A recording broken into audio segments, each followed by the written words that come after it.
सोनभद्र जनपद के अनपरा नगर पंचायत में स्थित मानस सेवा आश्रम के तत्वाधान में विश्व शांति यज्ञ के आयोजन की तैयारी बड़े ही जोरों शोर के साथ चल रही है।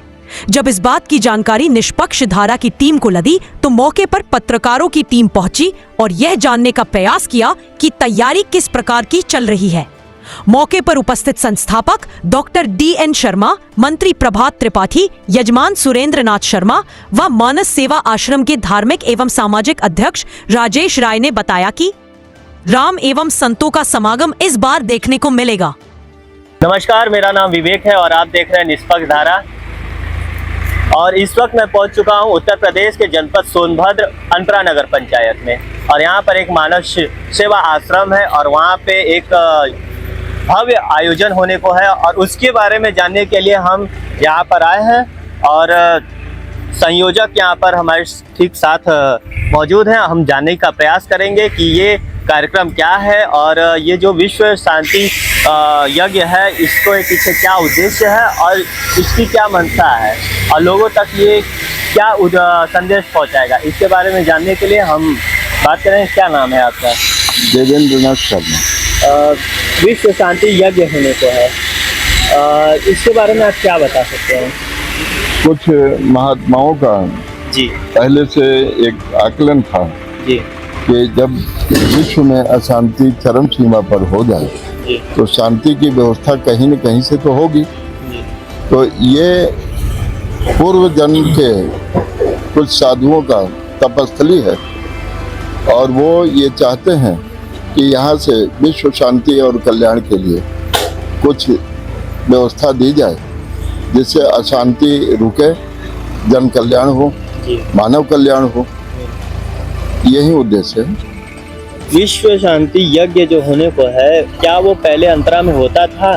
नहीं, कभी नहीं हुआ। ये पहली बार है? ये पहली बार है जी। और अघोर वैष्णव पीठ के जो महंत हैं दुखियाराम जी, और उन्होंने काफी तपस्या किया जी। उनका ये अपना शांति के लिए एक प्रयास है। इससे क्या संदेश मिलेगा लोगों को? संदेश तो अब लड़ाई झगड़े तो हो ही रहे हैं, घर में भी और बाहर भी। तो पहले घर में अगर शांति हो जाए तो विश्व शांति हो ही जाएगा, यही ना संदेश है जी। और क्या क्या कार्य योजना में जो योजना होनी है, जो भव्य यज्ञ होना है, वो कैसे कैसे होगा और उसके बारे में बता दीजिए हमारी जनता को। एक आध्यात्मिक जो व्यवस्था है यज्ञ के द्वारा, जैसे विश्वामित्र ने किया, दशरथ ने किया, किसी भी शक्ति की प्राप्ति करने के लिए यज्ञ का ही एक विधा है जो लोग करते आए हैं। उसी के अनुसार यज्ञ के माध्यम से कुछ ऐसी शक्तियां हैं जो शांति के रूप में एक्टिव हो जाएंगी, काम करेंगी। तो इसका यही उद्देश्य है, शक्ति को जागृत करना और शांति की व्यवस्था में लगना। मानस सेवा आश्रम के बारे में कुछ बता सकते हैं? मानस सेवा आश्रम रामचरितमानस के आधार पर लिया गया है और उसी के साथ चल रहे हैं। जो उसका आचरण है, जो उसका बिंदु है और समाज के बारे में जैसा लोगों ने उसमें तुलसीदास ने लिखा है, उस पर चलने का प्रयास किया जा रहा है। आपका नाम? मेरा नाम डॉक्टर प्रभात त्रिपाठी है और मैं संस्था से विगत कुछ वर्षों से जुड़ा हूँ। संस्था में मंत्री सचिव के पद पर। और ये पुराना धर्मस्थल है, यहाँ का प्राचीन, यहाँ के लोक कथाओं में भी है, जैसा कि ग्रामीण सब बताते हैं, सिमरिया बाबा धाम। तो मानस सेवा आश्रम करीब समझिए 40 वर्ष पुराना एक संस्था है जो कि सामाजिक और धार्मिक कार्यों में लगा रहा। और स्वर्गीय पंडित मुरार नारायण जी इसके प्रथम अध्यक्ष थे और इसमें तमाम कार्य होते हैं। एक बच्चों का विद्यालय भी चलता है जिसमें करीब बच्चे पढ़ते हैं, जहाँ पे जिनको आर्थिक नहीं उनमें, तो उनको हम लोग शिक्षा भी प्रदान करते हैं भजन नगर में। और पहाड़ी पे आपने देखा होगा हनुमान जी का एक प्राचीन मंदिर भी इसी संस्था द्वारा निर्मित है। और उसी के तत्वाधान में ये दुखियाराम बाबा जी के साथ में जब हम लोग माघ मेले में इकट्ठा हुए इस बार कुंभ में जी, तो वहाँ पे एक परिकल्पना हुई कि जिस प्रकार से लोगों का आचार विचार व्यवहार खराब होता जा रहा है, और चाहे लोगों के व्यक्तियों के स्तर पे या फिर देशों के स्तर पे जहाँ भी देखिए तो तमाम जगहों पे आपस में वैमनस्य और झगड़े बढ़ते जा रहे हैं जी।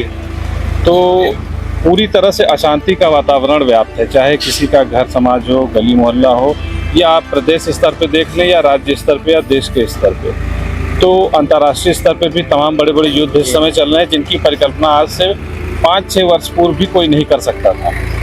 तो उसको लेकर के पापा ने कहा कि ठीक है, और जो हमारे अध्यक्ष जी हैं डॉक्टर शर्मा जी, इनका भी था कि एक हम यज्ञ की स्तुति करें, यज्ञ का अनुष्ठान करें। तो 10 तारीख से लेकर 19 तारीख तक यहाँ पे विश्व शांति महावीर यज्ञ होगा, और उसके अन्वित अंतर्गत प्रतिदिन सवेरे 7 बजे से लेकर के 10 बजे के दौरान यहाँ पे आप यज्ञ के लिए देख रहे हैं हवन कुंड बने हुए हैं।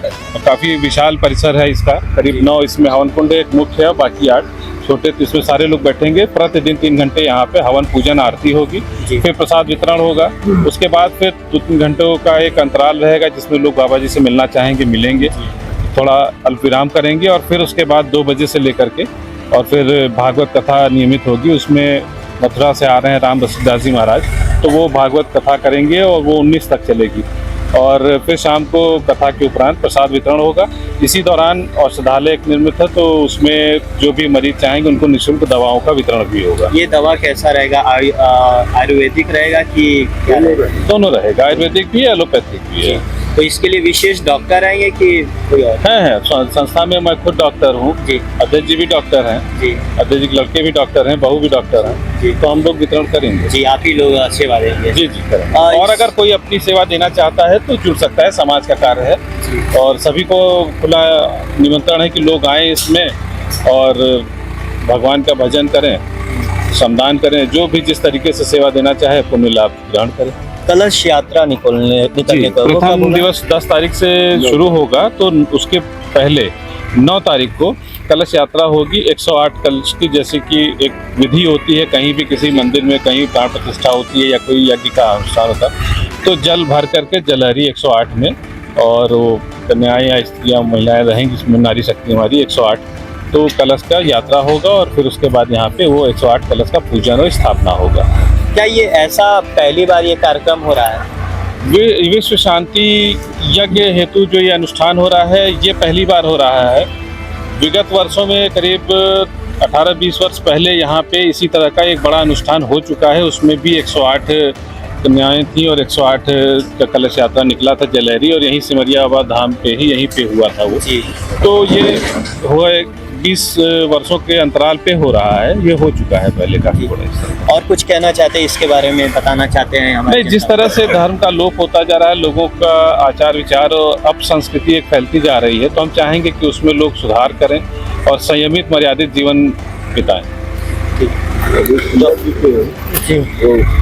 मुख्य जजमान ये हैं जी, यशवंत शर्मा जी। तो ये लगातार सब पत्नी। आपका परिचय? हम कोरबा में रहते हैं जी। ये उद्योग है कोरबा में, जी। तो यशवंत शर्मा है, तो कुछ कार्बन पेस्ट है, कार्बन पेस्ट बनाते हैं, एल्युमिनियम फॉयल बनता है जी, और सब जगह पूरा हिंदुस्तान में और बाहर भी सप्लाई जाता है। आपका कैसे मन किया इस आश्रम से जुड़ने का और इस कार्यक्रम से जुड़ करके इस कार्यक्रम को एक सही दिशा देने के लिए? एक अध्यक्ष डॉक्टर देवेंद्र नाथ शर्मा है जी, उनके हम छोटे ब्रदर हैं, सबसे छोटे वाले हैं जी, और शुरू से इनके साथ जुड़े हुए हैं जी। और यहाँ यज्ञ के लिए बाबा हमसे पूछे अब टाइम देंगे, तो हमको पूरा टाइम देंगे जितना आपको टाइम बोलेंगे। तो उसी समय प्रोग्राम बन गया पूरा। विश्व शांति यज्ञ पर आप क्या कहना चाहते हैं? विश्व शांति यज्ञ, अभी दुनिया में जितनी अशांति चल रही है, जिसमें सब जगह उथल पुथल चल रहा है, उसके लिए यज्ञ बहुत ज़रूरी है और इसके कारण सबको एक मानसिक शांति और आत्म संतुष्टि होगा, अनुभूति होगी, जिसके कारण लोग आकर के यहाँ दिव्यता का अनुभव करेंगे और कुछ अनुभव करके अच्छी अनुभूति लेके जाएंगे, पॉजिटिव थॉट्स लेके जाएंगे जी। ये हमारा ऐसा मानना है। और कुछ कहना चाहते हैं इस यज्ञ को लेकर? नहीं, इससे ज़्यादा से ज़्यादा लोग जुड़े, जिनका हित हो सके, भला हो सके, और यही कहेंगे कि सब लोग यहाँ आकर के जुड़ें जी और इसका लाभ उठाएं जी। जी। तो आप देख सकते हैं कि इस मानव सेवा आश्रम है और यहाँ पर एक यज्ञ होना है, विश्व शांति यज्ञ यहाँ पे आयोजन हो रहा है और तैयारी जोरों शोरों से हो रही है और कल के दिन शुरू हो जाएगा। और इसी तरीके से बने रहिए निष्पक्ष धारा के साथ। जय जय